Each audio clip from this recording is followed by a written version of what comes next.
Thomas Green. Power, office politics, and a career in crisis. Another long day at the office had drawn to a close. Thomas Green felt the pulsing in his temples that usually preceded a migraine. As he stepped outside Dynamic Display's corporate headquarters in Boston, the brisk air made him catch his breath.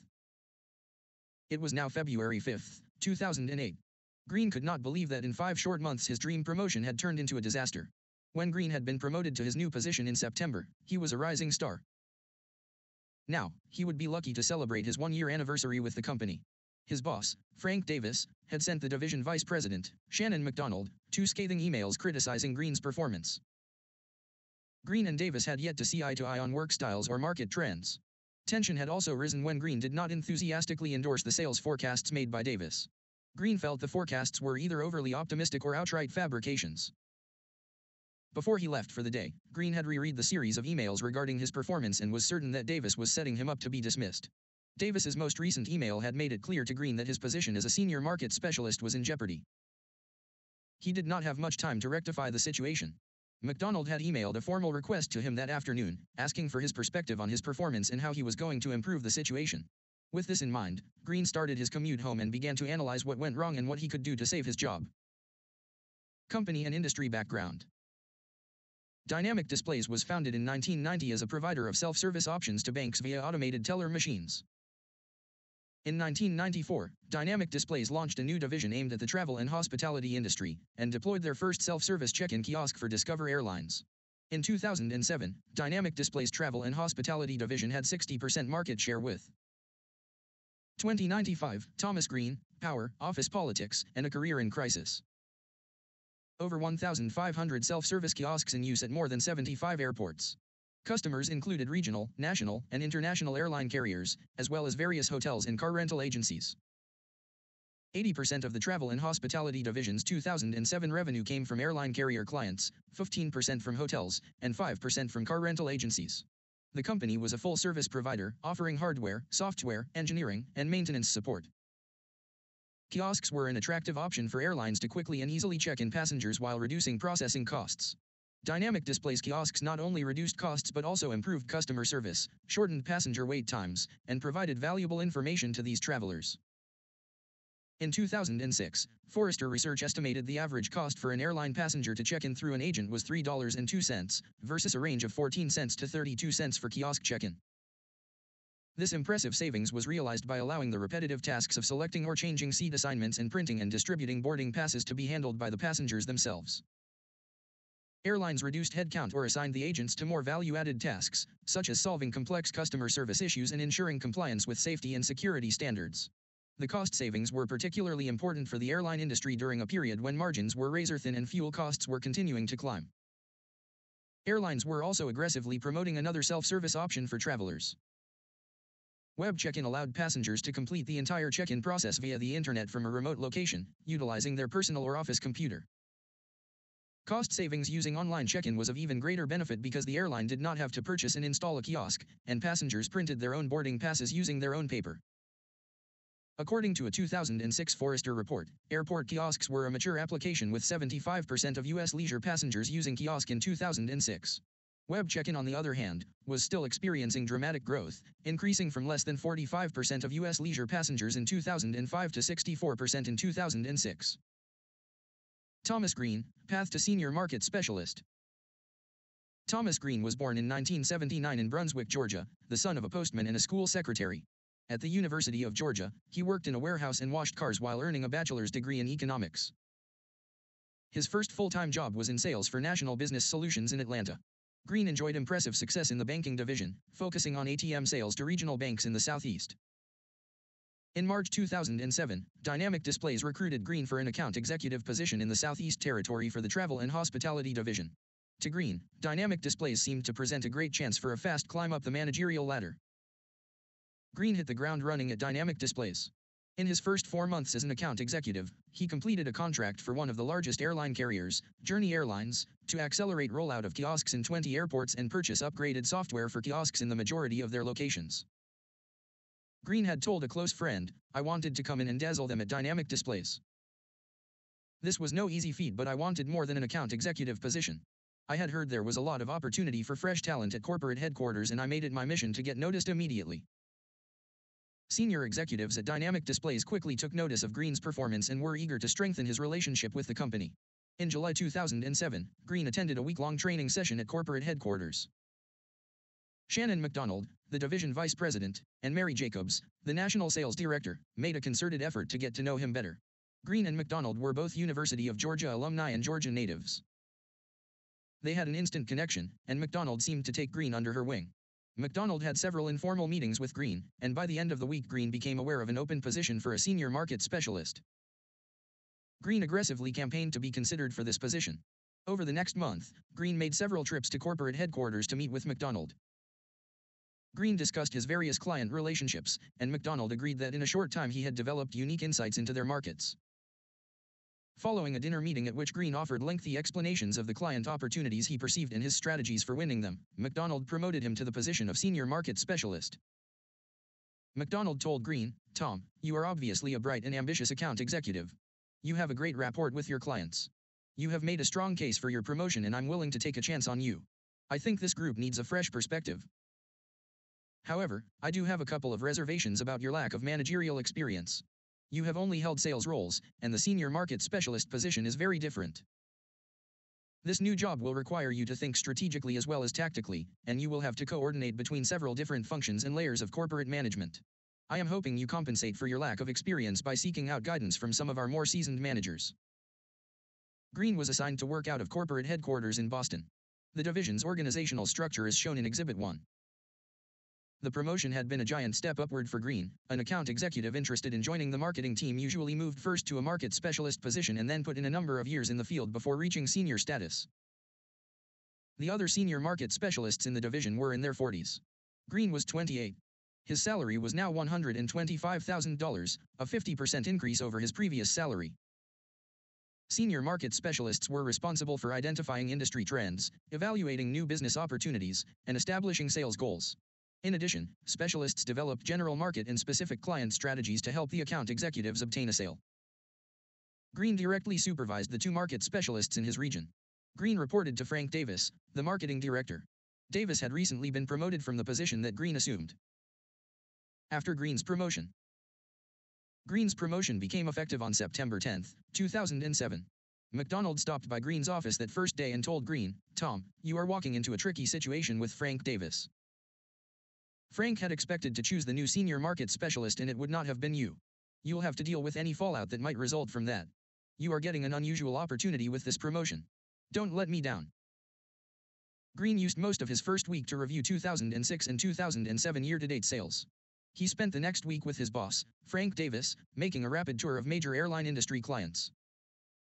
At the end of the week, Davis told Green, "We had some good meetings this week and the clients responded well to your ideas. However, I think we would have been more effective if we had been able to provide the clients with some market data. When you are on your own, I expect you to spend a significant 3. amount of time preparing for client meetings and developing supporting detail for your proposals. I know you will need a little time to get up to speed on your new position, but I expect you to start developing some new market strategies for your region soon." Green next visited clients, market specialists, and account executives in New York, Atlanta, and Orlando. In addition to the travel, Green's personal life was very busy. He was searching for a house in Boston, arranging to move belongings there, and still trying to maintain a relationship with his girlfriend in Atlanta. On October 8, Green attended the 2008 budget plan meeting in which Davis presented sales projections for the upcoming year. This was the first time Green had been exposed to the planning and forecasting process. Since Davis had held Green's position when the estimates were due, the numbers for the Eastern region had been developed without input from Green. At the meeting, Davis assigned 2008 performance commitments for all senior marketing specialists and their teams. Performance reviews would be based upon their ability to meet or exceed the objectives. Green was surprised by the numbers that Davis was proposing. Davis estimated 10% growth in the Eastern region.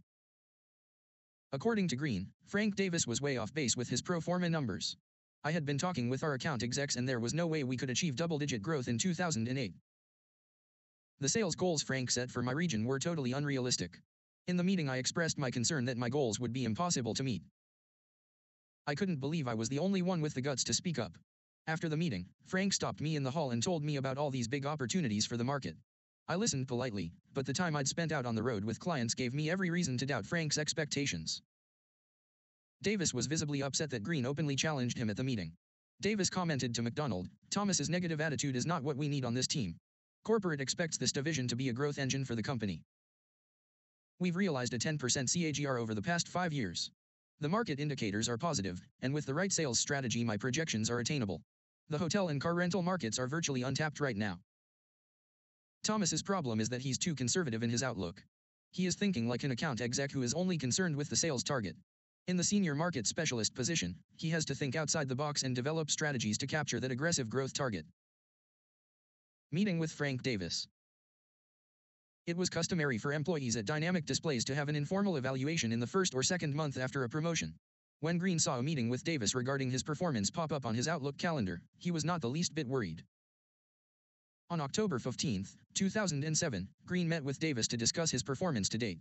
Quite to Green's surprise, Davis had prepared a list of problems he had encountered with Green's work in the first month after his promotion. Davis sternly looked Green in the eye and began. "Thomas, you have not done a good job of keeping me informed of your schedule. For example, this past Thursday, I was trying to locate you and your Outlook calendar said you were in Orlando. I needed you to send me some information on one of our accounts. You didn't answer your cell phone. I ended up calling the account exec in Orlando and was told you had left the previous day. To make matters worse, I had asked you to deliver on that same day a brief report on that new kiosk opportunity in Tampa and I didn't receive it." 4. Flabbergasted, Green responded, "I decided to go to Atlanta a day early because I had run out of good opportunities in Orlando. I was able to get a meeting with the VP of purchasing at a client in Atlanta and thought that would be more productive than sitting around Orlando talking to nobodies." Davis continued, "On September 20th, I asked you to check why VIP Hotel Group had not purchased any of our kiosks. After 3 reminders, I still have not received a good answer from you. In the same vein, 2 weeks ago, I requested the status of the regional jet division of Journey Airlines. I have not received any update from you yet. I also asked for organizational charts on 2 clients in Charlotte and Raleigh. Do you remember your reply? You said, 'What's the value of charts like that?' I have that information in my head. Thomas, we can make good use of those charts. They can help us lay out a strategy for getting to the decision makers in a company. I expect the charts on my desk by end of the week." Davis and Green spent the next 2 hours going over various incidents and discussing a plan to improve the situation. Later, Green told a manager outside his group, "I can't shake this nagging suspicion that Frank's criticisms of my performance are a direct result of my questioning the validity of his forecasts in the budget plan meeting. I was blindsided by his negative assessment of my work. Frank spent 2 hours picking apart my work style. You would think he would be concerned with bigger issues than how often I update my Outlook calendar." A few days after the meeting, Davis wrote an email to McDonald, who had promoted Green, outlining the points covered in the meeting and copied Green on the communication. 3 months later, trouble continues. After the October 15 meeting, Green met with the National Sales Director and Director of Software Development. Green was focused on developing a new upselling and cross-selling software program that would allow airline passengers to upgrade seating, have meals, magazines, or books delivered to the flight, and book hotel rooms or cars at their destination. According to Green, the only way for us to capture growth is if we can convince the airlines that our products have revenue-generating opportunity and other advantages over web check-in. However, these programs may take months to develop and will not impact our sales in 2008. Green spent most of November, December, and January working independently on his special software project and traveling to meet with his market specialists and various clients.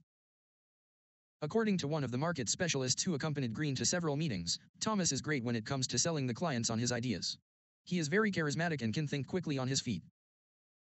I can tell he has put a lot of thought into his strategies and I really like working for him.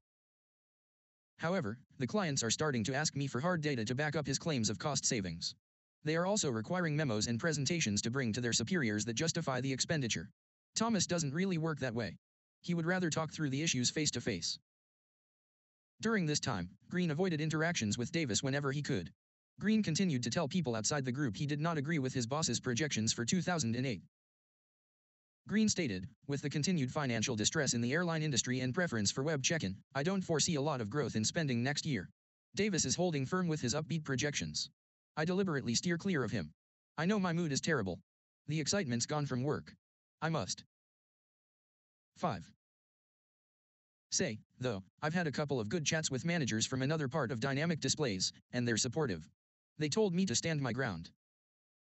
On January 28, Davis held another performance review meeting with Green, focusing on the continuing deficiencies in Green's work and attitude. After the meeting, Davis sent an email to McDonald outlining his issues with Green. Green was not copied on this email, but someone sent him a copy by interoffice mail. McDonald met with Davis the following day to flesh out the issue. Davis told McDonald, "I am truly disappointed with Thomas's work. He is an intelligent and capable young man, but I do not believe he is making a strong effort."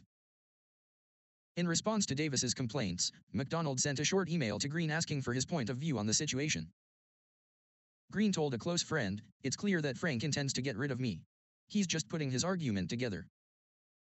Green's next move. As Green entered I-93 on the way to his new home in North Andover, he replayed in his head the series of events and subsequent emails. Green recognized that he had not paid much attention to office politics when he'd taken on his job.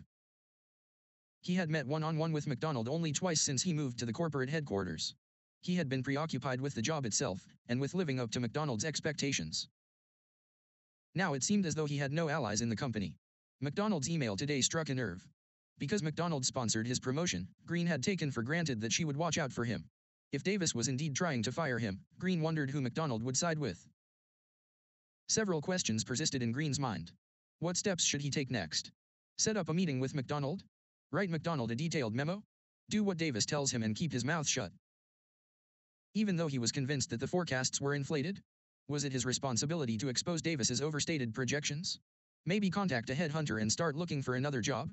He had to sort through before he responded to McDonald's email.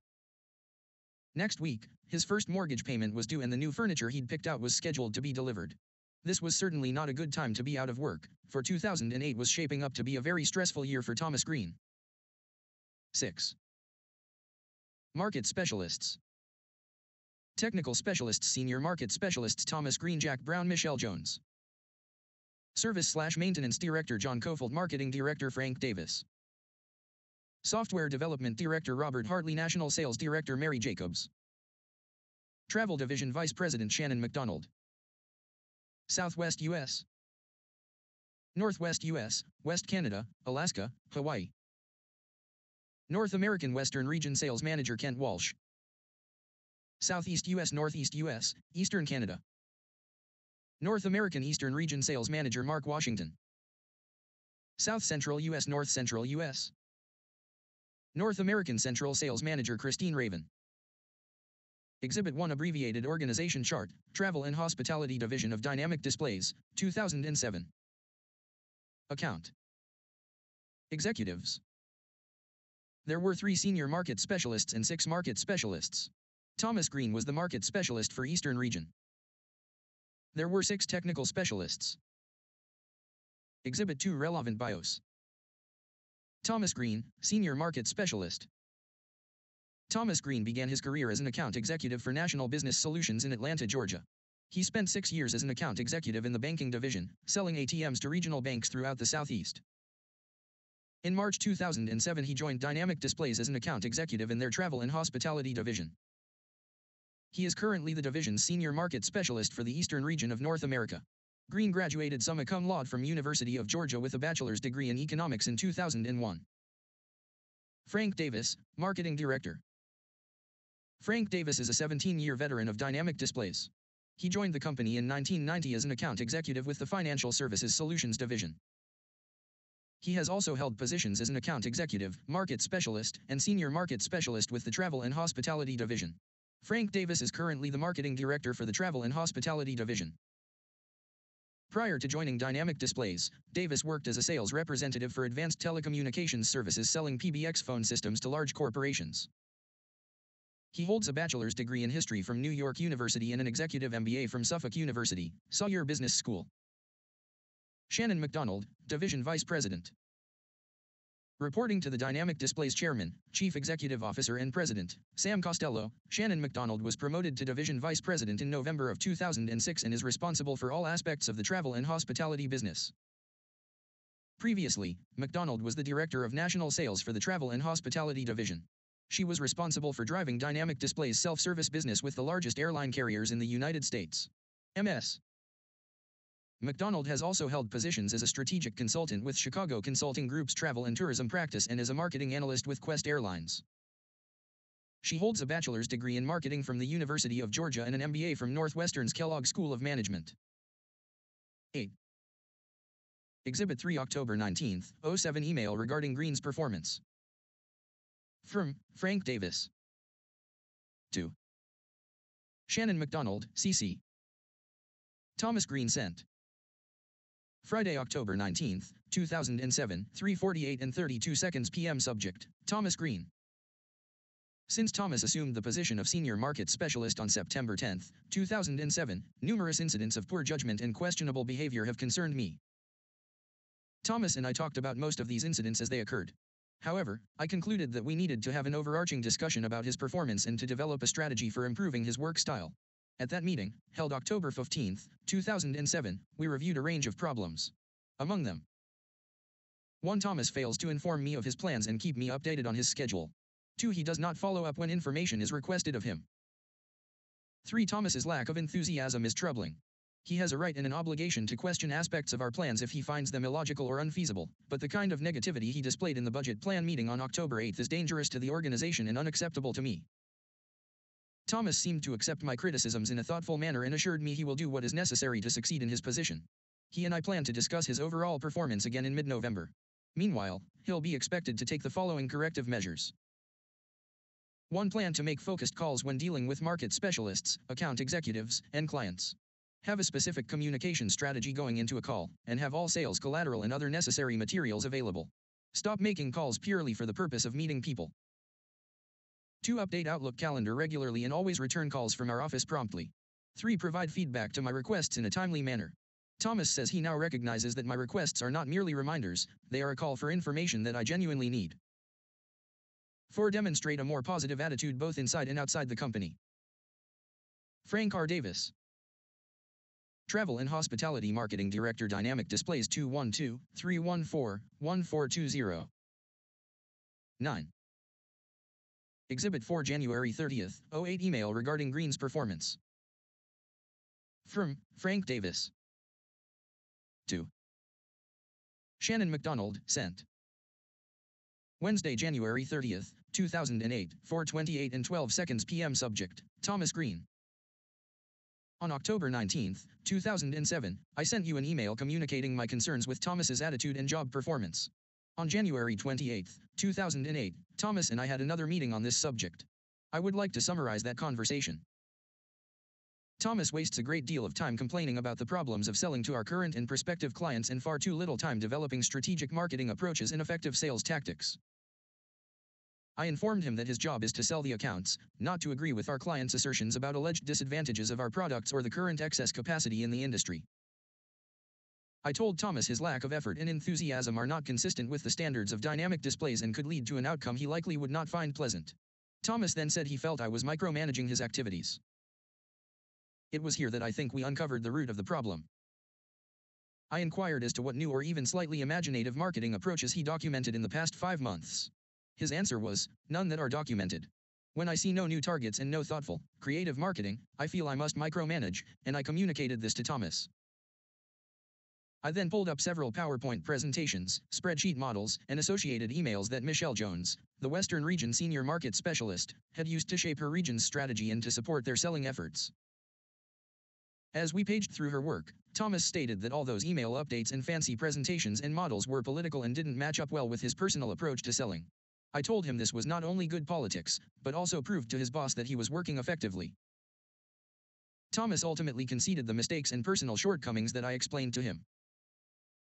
He pledged to develop creative marketing approaches and keep me updated on his progress. I hope these promises materialize in the next 30 days. If not, I recommend we part ways with Thomas Green and quickly seek out a competent replacement for this extremely important position. Frank R. Davis. Travel and Hospitality Marketing Director, Dynamic Displays 212-314-1420. 10. Exhibit 5 February 5, 08 email from McDonald to Green. From Shannon McDonald to Thomas Green. CC. Frank Davis sent. Tuesday, February 5, 2008, 8:38 and 53 seconds a.m. Subject, Performance. Frank Davis has explained to me his point of view on your performance. I think all of us want to improve the current situation, which is regrettable. At this point, I would like to get your perspective on your recent performance and to understand your ideas about specific areas that need improvement. I look forward to resolving this issue ASAP. I would be glad to discuss this matter with you in detail, but first I would like to receive your statement in writing. Shannon A. McDonald, Travel and Hospitality Group Vice President, Dynamic Displays 212-314-1415. 11.